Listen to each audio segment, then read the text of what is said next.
Olá, eu sou o Rodrigo Bela Martinez e você está no canal do Contencioso Estratégico. Nosso convidado de hoje, o Dr. Luiz Guilherme da Costa Wagner Júnior.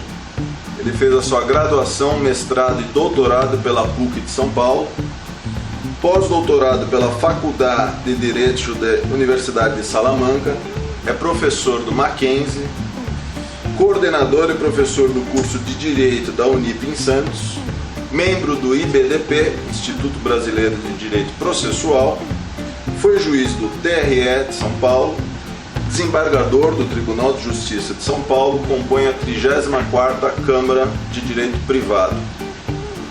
Desembargador, muito obrigado pela oportunidade, é uma honra podermos ter essa conversa.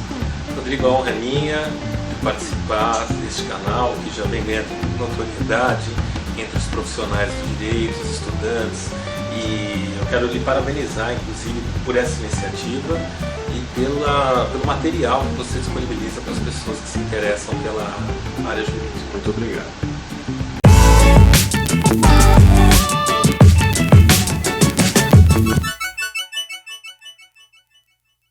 Dr. Costa Wagner, um tema bastante polêmico na atualidade envolve os poderes do juiz na esteira do artigo 139, inciso 4, do novo Código de Processo Civil. Diante do princípio da efetividade processual, nós temos visto decisões divergentes, já que algumas prevêem a possibilidade de suspensão da CNH, de cartões de crédito e até de passaporte.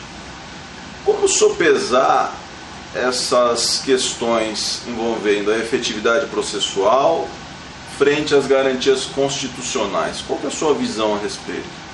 Veja, Rodrigo, me parece que toda essa discussão surge e tem lugar a partir do momento em que as pessoas começam a se deparar que em várias situações, infelizmente em várias situações, após um processo de conhecimento muito bem elaborado, em que é observado o devido processo legal, contraditório, fase de instrução, depois toda a fase recursal, o nosso código é muito bem elaborado em relação a todos esses itens, mas o ruim é que no momento do cumprimento de sentença, no momento da execução, invariavelmente há situações em que o vencedor não consegue efetivar a decisão, não consegue ter acesso àquilo que o processo lhe garantiu. E esses processos tenderiam a ir para o arquivo, e a pessoa fica com uma sentença, fica com um acórdão, com um título executivo, mas não consegue alcançar o seu objetivo. E o nosso novo CPC, a meu ver, inova quando no artigo 139 diz que o juiz deve adotar as medidas necessárias e cabíveis para efetivar a sua decisão. E aí começaram a surgir essas ideias, né? Eu particularmente sou um defensor destas práticas que você noticiou, algumas destas já agora sendo aceitas pelo próprio STJ, mas sou um defensor não pela ideia de que com isso nós estaríamos causando uma punição indevida, uma vingança ao devedor. Não, a ideia seria tirar o devedor da zona de conforto, porque o sujeito, em muitos casos, comodamente, comparece no judiciário e diz que não tem condição de efetuar o pagamento, mas ele viaja para o exterior, ele tem cartão de crédito, ele dirige, às vezes o carro não em nome dele, porque senão seria penhorado, mas o carro em nome de terceiro, que nós sabemos é uma forma de não deixar o patrimônio no seu nome.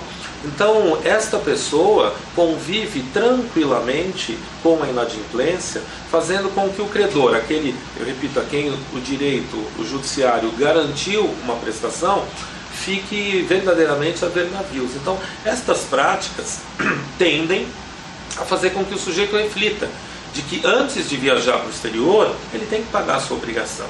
Antes dele gastar pagando gasolina e com todas as despesas naturais do seu veículo, e para isso ele encontra dinheiro, ele precisa cumprir as suas obrigações. Antes dele ter um dinheiro de giro no cartão de crédito, porque quando vem a fatura, de alguma forma ele paga o cartão de crédito.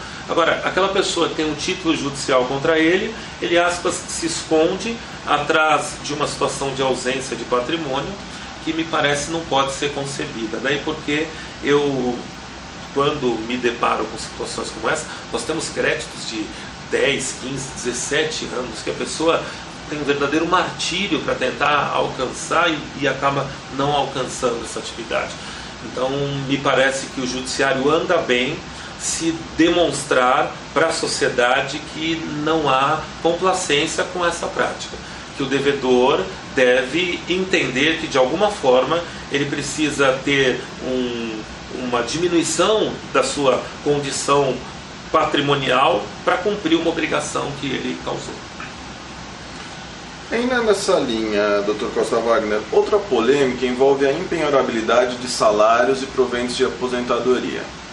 A lei já excepciona o que exceder a 50 salários mínimos após o novo código. E a gente encontra algumas decisões que autorizam a penhora parcial abaixo desse piso. Qual que é a sua visão a respeito? O raciocínio é muito próximo, né?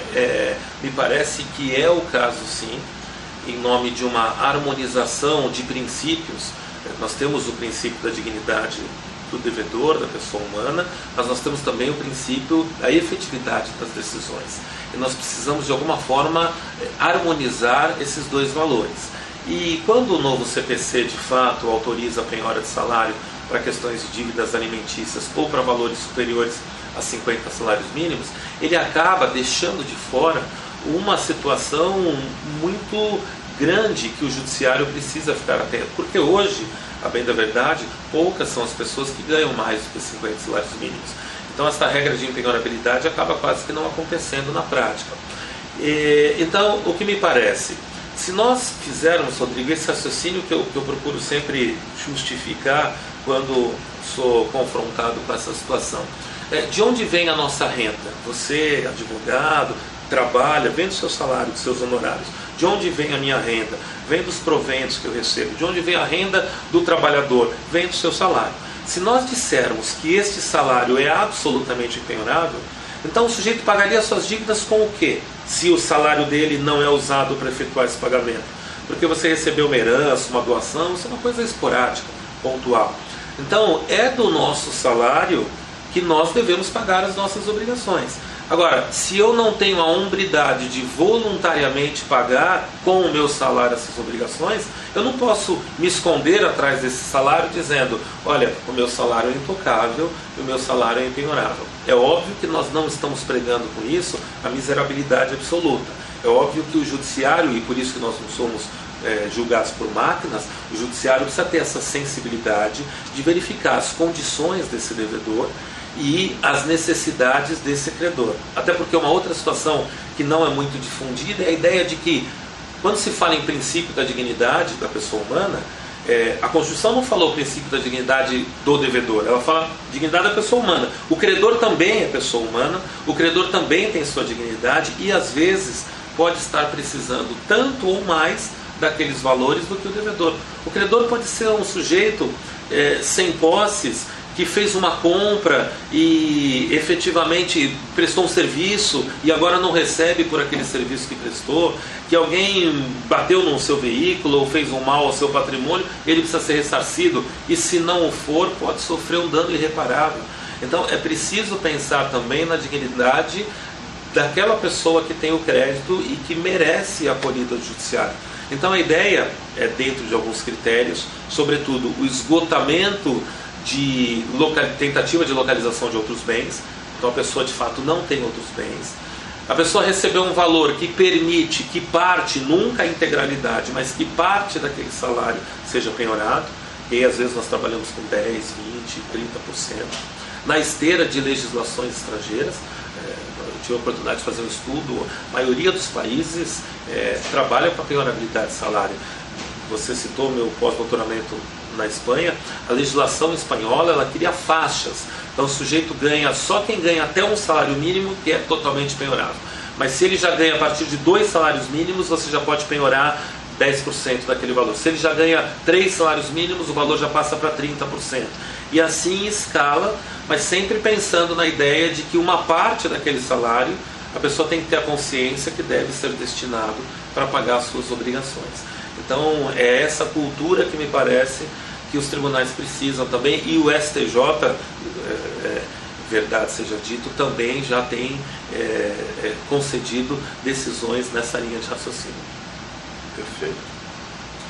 Bem, falando agora do artigo 916 do novo Código, que manteve a previsão do antigo 745-A do Código de 73, que é aquela possibilidade do devedor, né, pagar a sua dívida com uma entrada de 30% e parcelar o saldo em 6 vezes.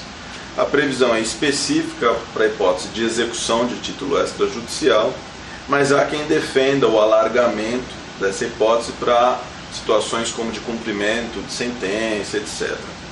Como a jurisprudência vem se posicionando sobre essa possibilidade de alargar essa hipótese? E ainda, como que o doutor enxerga esse ato legislativo? Não seria uma arbitrariedade, quase que uma agressão, você forçar o credor a receber o seu crédito de uma forma que ele não pactuou? Não tenha dúvida, Rodrigo. Me parece que esse é um dos grandes equívocos que o legislador, ao editar um novo CPC, manteve, se comparado com o Código de 73, porque aqui, você disse bem, nós estamos diante de uma execução em que há um ajuste e o próprio Código Civil assegura que o credor não é obrigado a receber em partes aquilo que se ajustou a pagar por inteiro. Além do mais, não poderia uma política do Poder Judiciário exigir, salvo naquelas situações de falência, de recuperação, onde não há patrimônio para pagar para todos, então nós vamos fazer aqui uma divisão equânime para que cada um receba pelo menos uma parte, mas numa relação entre particulares, não há como se exigir que alguém aceite conceder uma moratória, sobretudo quando houver condições do sujeito pagar esse débito num período menor do que 6 meses. Imagine então que eu estou executando uma grande instituição ou uma pessoa física que tenha condição patrimonial.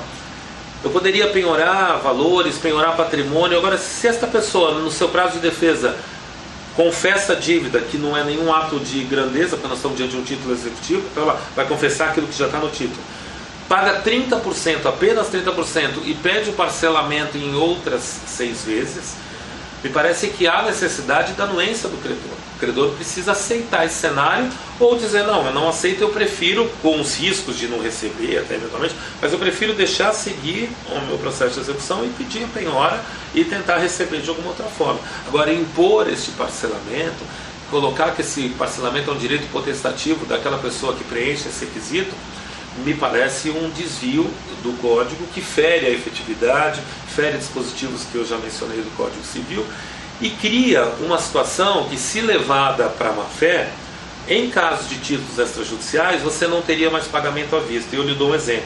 Eu vou numa loja, vou comprar um terno, e aí está lá R$1.000 o terno, e eu pergunto para o vendedor, você parcela em 6 vezes? Ele diz, não, é à vista. Não, eu queria pagar em 6, não à vista. Eu falo, então tá bom, R$1.000, ok, vou pagar em cheque. Ele fala, tá bom, eu dou um cheque de R$1.000 para ele. Quando ele vai depositar o cheque, eu não pago, ele entra com uma execução, e na execução, na minha defesa, eu compareço falando, olha, eu vou pagar 30% e o restante em 6 vezes, e ele vai receber em 6 vezes tal qual eu havia requerido desde o início. Olha, isso não é concebível, isso não pode ser, em hipótese alguma, aceito, daí porque me parece que também o judiciário precisa ficar atento para não fazer esse desvio. E só para completar, o cumprimento de sentença, há um parágrafo menos mal, né, expresso no 916, dizendo que não se aplica para o cumprimento de sentença. E aí acho que menos ainda deve se aplicar, porque o cumprimento de sentença ele se segue a toda uma fase de conhecimento. Então o credor, o devedor, já teve todo um período para ir se organizando para esse pagamento, e o credor está já numa espera demorada. Se quando do cumprimento de sentença ele for obrigado, ele for imposto a ter que aguardar mais 6 meses, aí o peso ficaria muito ruim. Então, na execução extrajudicial, sustentam alguns, é uma forma pelo menos de você resolver rápido. Entrou para a execução, em 6 meses o sujeito paga, tudo bem. Agora, no cumprimento, este prazo seria por demais longínquo, e aí realmente me parece que não há condição nenhuma para ser aceito. Desembargador, o doutor ganhou notoriedade no ano passado por uma iniciativa de abrir seu gabinete em determinadas ocasiões, adaptá-lo para receber partes e advogados em em audiências para tentar promover a conciliação das partes.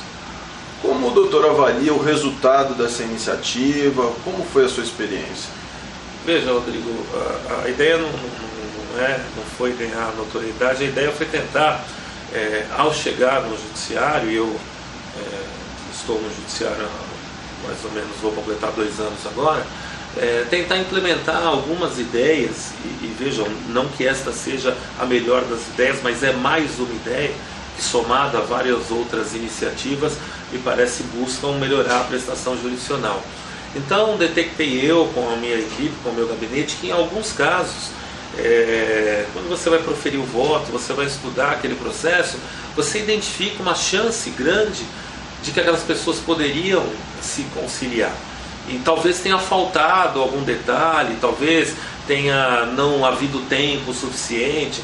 Então daí surgiu a ideia de que a cada 15 dias, eu faço isso 2 vezes por mês, eu reservo uma sexta-feira, e para casos específicos, onde nós identificamos que a divergência não é tão latente, que as partes talvez merecessem mais um espaço, mais um palco para que debatessem aquela questão, porque, abra-se um parênteses, eu sou um amante, um defensor da conciliação, da mediação, sobretudo porque entendo que é através dessa técnica que de fato você coloca um fim no litígio, porque ao proferirmos um julgamento, eventualmente uma das partes descontente vai ainda recorrer para o STJ, para o STF, apresentar embargos, então você pode até resolver o processo, mas não o litígio em si.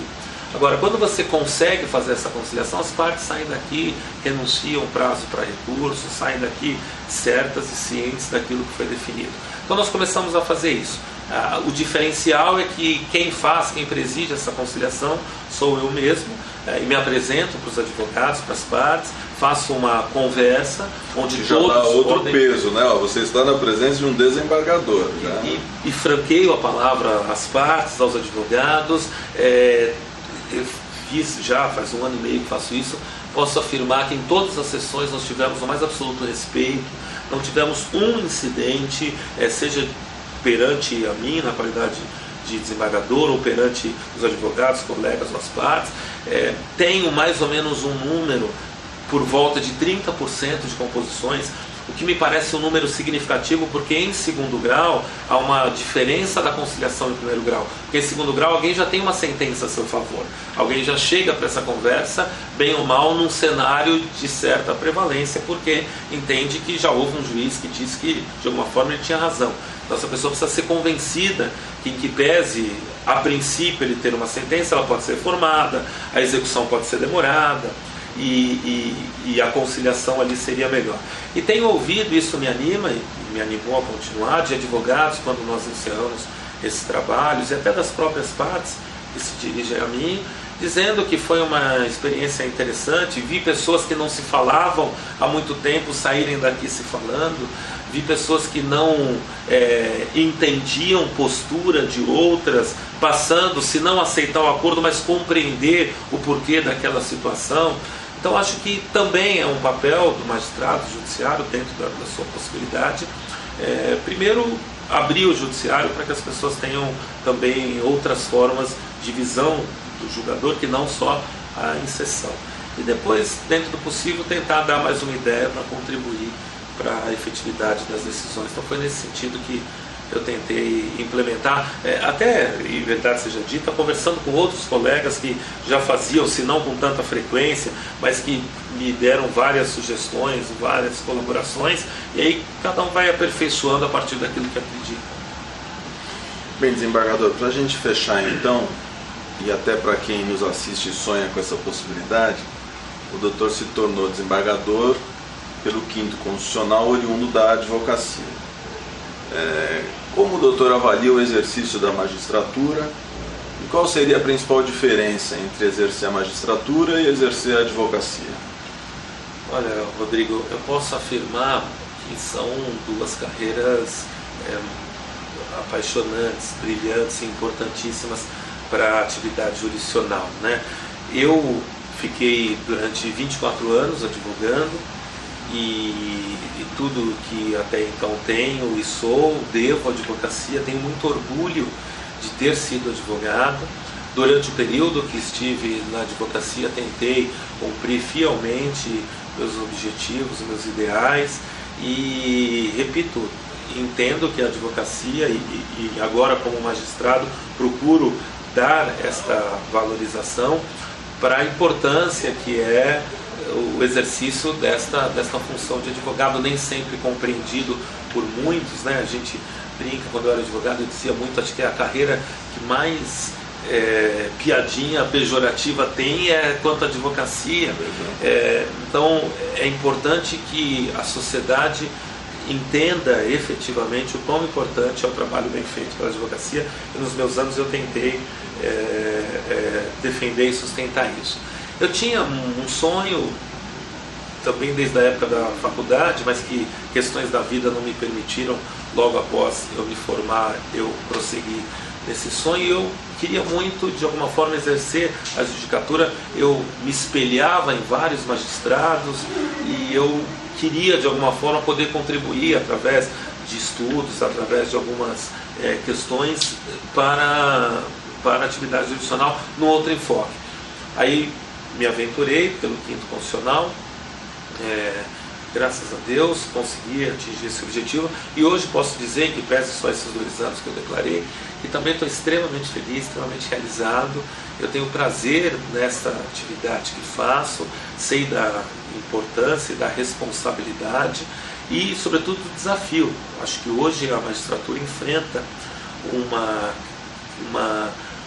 de alguma forma, uma crítica da sociedade também, desmedida e, se me permite, acho que injusta, porque estando aqui no tribunal vejo o quanto que os colegas trabalham, o quanto, sobretudo aqui o Tribunal de Justiça, que é de onde faço parte, produz em termos de decisão, em termos de reuniões, é um serviço que não acaba, é uma situação, você viu agora, uma sala cheia de assessores trabalhando, mesa cheia, ou seja, nós magistrados temos um trabalho bastante sobrecarregado. As pessoas fazem porque gostam, com boa vontade, pessoas honestas, corretas e que são sabedoras da sua responsabilidade, às vezes correm até risco pessoais, familiares, e por conta disso eu acho que também, assim como disse da advocacia, a magistratura é uma carreira que merece todas as reverências. O que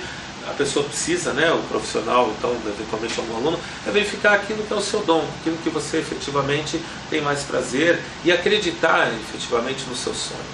Eu acho que o sonho que é buscado, ele é alcançado, nada cai do céu por acaso, você precisa se preparar, seja para ser um excelente advogado, seja para ser um magistrado, e aí buscar alcançar esse objetivo. Desembargador, foi ótimo, muito obrigado pela oportunidade. Eu é que agradeço, também foi um prazer e quero desejar muito sucesso para você. Vou recomendar, sei que nem preciso porque já é de conhecimento de todos, mas vou recomendar a todos, alunos, colegas, que continuem acompanhando esse seu canal, que é um palco importante para as pessoas que querem discutir questões atuais jurídicas. Agradeço bastante. Então é isso, pessoal, e até a próxima.